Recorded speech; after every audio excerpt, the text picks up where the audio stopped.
ఓం నమ శివాయ. అందరికీ నమస్కారం అండి. పోలీ పాడ్యమి రోజున ప్రతి ఒక్కరు కూడా తప్పకుండా వినవలసిన లేదా చదువుకోవలసిన తెలుసుకోవలసిన వ్రత కథ ఏందో ఇప్పుడే తెలియజేస్తాండి. పోలీస్ వర్గ కథ ఏందో ఇప్పుడైతే తెలుసుకుందాము. మనం నవంబర్ 21వ తేదీ మనకి పోలీ పాడ్యమి ఉంది. నవంబర్ 20 అయితే కార్తీక అమావాస్య, కార్తీక మాసం అనేది పూర్తవుతుంది. నవంబర్ 21తో మార్గశిర మాసం మొదటి రోజున పోలీ పాడ్యమి దీపాలు అయితే వెలిగిస్తామండి. ఈ పోలీస్ వర్గానికి పంపించడంతో కార్తీక మాసం అనేది పూర్తవుతుంది. కాబట్టి ఈ కార్తీక మాసం కార్తీక అమావాస్య మర్నాడు వచ్చే పాడ్యమి రోజున దీపం వెలిగించి ఈ కథ చెప్పుకుంటే ఆమెల స్వర్గానికి చేరుకుంటామని విశ్వాసం అండి. ఈ కథ ఏమిటో నేను ఇప్పుడే తెలియజేస్తాను. పూర్వం ఒక గ్రామంలో ఉమ్మడి కుటుంబంలో 5 కోడళ్ళు ఉండేవాళ్ళు. వారిలో చిన్న కోడల పేరు పోలి. ఆమెకి చిన్నప్పటి నుంచి దైవభక్తి ఎక్కువ.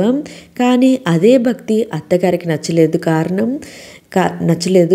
కారణం తనకంటే భక్తురాలు మరొకరు ఉండకూడదు అని, తనే నిజమైన భక్తురాలనే అహంకారంతో ఉండేది. అందుకే చిన్న కోడలైన పోలితో పూజలు చేయనిచ్చేదే కాదు, కార్తీక మాసం వచ్చినప్పుడు కూడా మిగిలిన కోడల్ని తీసుకొని నదికి వెళ్ళి స్నానమాచరించి దీపాలు వెలిగించుకొని పూజలు చేయించి వచ్చేది. కానీ పోలిని పట్టించుకునేదే కాదు, పైన తనకు ఇంటిలో ఉన్న ఎలాంటి సౌకర్యం లేకుండా చేసేది. కానీ పోలి మాత్రం బాధపడేదే కాదు. అత్తగారు తోడికోడలు అటు వెళ్ళగానే పెరట్లోని పత్తి చెట్టు నుంచి కాస్త పత్తి తీసుకొని కవ్వానికి ఉన్న వెన్నను తీసి పత్తికి రాసి దీపం వెలిగించేది. ఆ దీపం ఎవరికంట పడకుండా దానిపై బుట్ట బోర్లించేది. ఇలా మాసమంతా సూర్యోదయానికి ముందే స్నానమాచరించి నిత్యం దీపారాధన చేసేది. చివరికి కార్తీక అమావాస్య మర్నాడు మార్గశిర శుద్ధ పాడ్యమి వచ్చింది.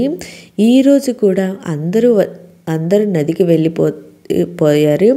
పోలికి చేతి నిండా పని అప్పగించి వెళ్ళిపోతారు. ఆ రోజు కూడా ఎప్పట్లానే ఇంటి పనులన్నిటినీ పూర్తి చేసుకొని కార్తీక దీపం వెలిగించింది. ఎన్ని అడ్డంకులు ఎదురైనా తన భక్తి తప్పకపోవడం చూసి దేవతలంతా ఆమెను దీవించారు. ఆమెకు ప్రాణం ఉండగానే స్వర్గానికి తీసుకువెళ్లేందుకు పుష్పక విమానంలో వచ్చారు దేవతలు. అప్పుడే ఇంటికి చేరుకున్న అత్తగారు మిగిలిన తోడికోడళ్ళు విమానాన్ని చూసి ఆశ్చర్యపోయారు. అది తమ కోసమే వచ్చిందనుకున్నారు. కానీ అందులో పోలిని చూసి నిర్ఘాంతపోయారు. తాము కూడా స్వర్గానికి వెళ్ళాలనే తాపత్రయంతో పోలి కాళ్ళు పట్టుకొని వేలాడే ప్రయత్నం చేసిన ఫలితమైతే లేకపోయింది. విమానంలోని దేవతలు పోలికి మాత్రమే స్వర్గానికి చేరుకునే నిష్కల్మషమైన భక్తి ఉందని చెప్పి వారిని కిందనే వదిలేసి పోలిని తీసుకువెళ్ళిపోతారు.